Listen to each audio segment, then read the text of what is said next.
अस्सलाम वालेकुम। बहुत सारे दोस्तों के मैसेजेस आ रहे हैं कि हम जब भी टिक टॉक एप्लीकेशन ओपन करते हैं और किसी की वीडियो पर कमेंट करना चाहते हैं तो कमेंट वाली ऑप्शन पे ऐड कमेंट पे क्लिक करने के बाद हमारे जो मोबाइल फ़ोन का कीबोर्ड है वो हमारे सामने शो नहीं होता। तो इसको आपने कैसे ठीक करना है इस वीडियो में मुकम्मल डिटेल के साथ बताने वाला हूं। तो अगर आज की वीडियो आपको पसंद आए तो वीडियो को ज़रूर लाइक कीजिए। तो सबसे पहले आपने आ जाना है सेटिंग के अंदर, अपनी मोबाइल फ़ोन की सेटिंग पे। यहाँ पर आप सेटिंग क्लिक करने के बाद सारी आपको ऑप्शंस मिलती हैं। आपने अपने मोबाइल फ़ोन के हिसाब से देखना है कि अगर आपके पास ऐप एंड परमिशन की ऑप्शन है तो आपने यहाँ पर क्लिक कर देना है।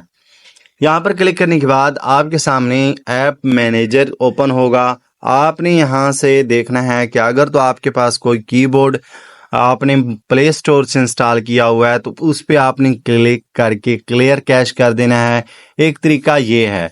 क्लियर कैश करने के बाद आपका जो मसला है टिकटॉक कमेंट्स वाला, अगर आप टिकटॉक पे कमेंट करना चाहते हैं और कीबोर्ड शो नहीं होता तो इस तरह से आपका जो कीबोर्ड है वो शो हो जाएगा।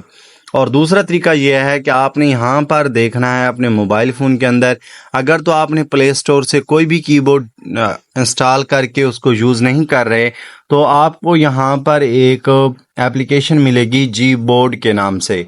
आपने उस जी बोर्ड को ओपन कर लेना है। मैं अभी यहाँ पर देखता हूँ, मेरे पास जो जी बोर्ड है उसको मैं ओपन कर लेता हूँ।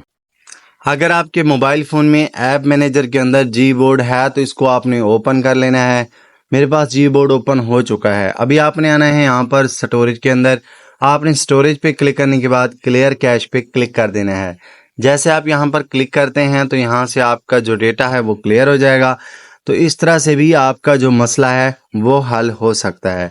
अभी आप जाकर वहाँ टिकटॉक पे जाएंगे तो आप किसी को कमेंट करना चाहें तो यहाँ पे क्लिक करेंगे कमेंट के ऊपर और ऐड कमेंट पर आप क्लिक करेंगे तो आपका जो कीबोर्ड होगा वो यहाँ पर शो हो जाएगा। इस तरह से आप अपने मोबाइल फ़ोन में टिकटॉक वीडियो पर कमेंट कर सकते हैं और आपका जो गूगल कीबोर्ड है वो यहाँ पर शो हो जाएगा।